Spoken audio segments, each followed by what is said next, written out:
আসসালামু আলাইকুম। আশা করি সকলে ভালো আছেন। আপনারা যারা আমার ইন্ডিয়ান ভিসা অ্যাপ্লিকেশনের ফুল ভিডিওটি দেখেছেন, অনেকেই এই জায়গায় বুঝতে পারেননি এবং আমারও মনে হয়েছে এই জায়গাটা আপনাদেরকে আবারও ক্লিয়ার করে দেওয়া দরকার। তাই মূলত আমি ভিডিও থেকে এই ক্লিপটি আলাদা করে আবার আপলোড দিচ্ছি আপনাদেরকে দেখানোর জন্য বা বোঝানোর জন্য যে এখানে মূলত কি কি ডকুমেন্টস আপলোড দেওয়া লাগবে। প্রথমত এখানে তো আমরা সব কিছুই নো দিব। পরবর্তী স্টেপে গেলে আপলোড ফটোগ্রাফ চেয়েছে, এখানে শুধু আমরা ছবি আপলোড করব এবং ছবি কত এমবি বা কত কেবি সকল কিছু এখানে দেওয়া আছে। হ্যাঁ, আপনি এটা দেখে আপনার ছবিটা আপলোড করে দিবেন।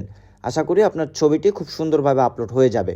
অতঃপর যেটা এখানে দেখেন অনেক ডকুমেন্টসের লিস্ট দেওয়া, বাট এখানে চেয়েছে শুধু আপনার ম্যান্ডেটরি চেয়েছে আপনার শুধু পাসপোর্টের ডাটা পেজটা। তো আপনি এই ডাটা পেজটা আপলোড করে দিয়ে আপনি ভিউ হিসাবে দেখতে পারবেন। অতঃপর টিক চিহ্ন দিয়ে কনফার্মে চলে যাবেন। তারপরে আর কোনো কিছুই নেই। তারপরে এই জায়গা তো ভিডিওতে যেভাবে দেওয়া আছে সেমনই। ভালো থাকবেন।